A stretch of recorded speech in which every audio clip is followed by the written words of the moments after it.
بسم اللہ الرحمن الرحیم۔ السلام علیکم ورحمۃ اللہ وبرکاتہ۔ جو شخص استغفر اللہ کے ساتھ قرآن پاک کی یہ صورت پڑھتا ہے، اللہ اس کی 80,000 حاجات پوری کرتا ہے۔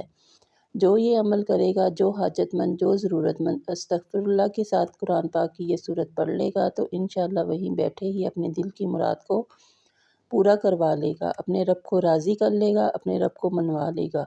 کیونکہ آپ سب جانتے ہیں کہ استغفر اللہ کی لاڈلی پیاری تسبیح ہے۔ جب بندہ استغفر اللہ پڑھتا ہے تو اللہ پاک اتنا خوش ہوتا ہے کہ اپنے بندے پر نظر رحمت سے دیکھتا ہے، اپنے بندے کو پیار سے دیکھتا ہے، اپنے بندے پر اتنا رحم کرتا ہے کہ جو بھی اس کی پریشانی ہوتی ہے اسے فوراً دور کر دیتا ہے، اور جو بھی اس کی حاجت ہوتی ہے اس کو پورا کر دیتا ہے۔ استغفار پڑھنے والے اللہ کے سب سے لاڈلے بندے ہوتے ہیں۔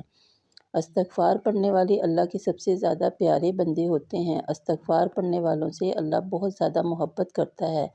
استغفار پڑھنے والوں کی دعاؤں کو اللہ فوراً قبول کرتا ہے۔ استغفار پڑھنے والے پر اللہ رزق کی بارش کر دیتا ہے۔ استغفار پڑھنے والے کو اللہ اتنا دیتا ہے جو اس کے وہم و گمان سے بڑھ کر ہوتا ہے۔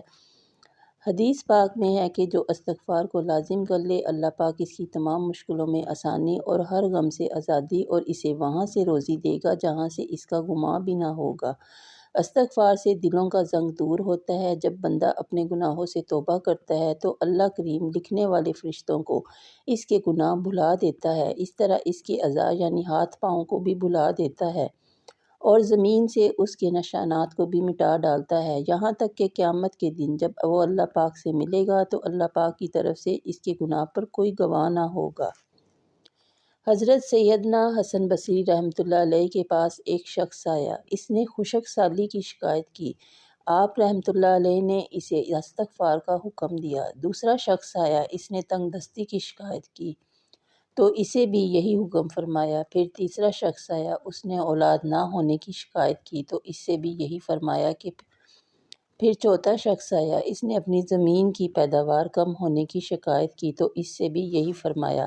حضرت ربیع بن صبیح رحمۃ اللہ علیہ وہاں حاضر تھے۔ انہوں نے عرض کی، آپ کے پاس چند لوگ آئے اور انہوں نے مختلف حاجتیں پیش کی۔ آپ نے سب کو ایک ہی جواب دیا کہ استغفار کرو۔ آپ رحمۃ اللہ علیہ نے ان کے سامنے یہ آیات پڑھی جن میں استغفار کو بارش، مال، دولت اور باغات کے عطا ہونے کا سبب فرمایا گیا ہے۔ تو میں نے کہا، اپنے رب سے معافی مانگو، بے شک وہ بڑا معاف کرنے والا ہے، بڑا رحیم ہے۔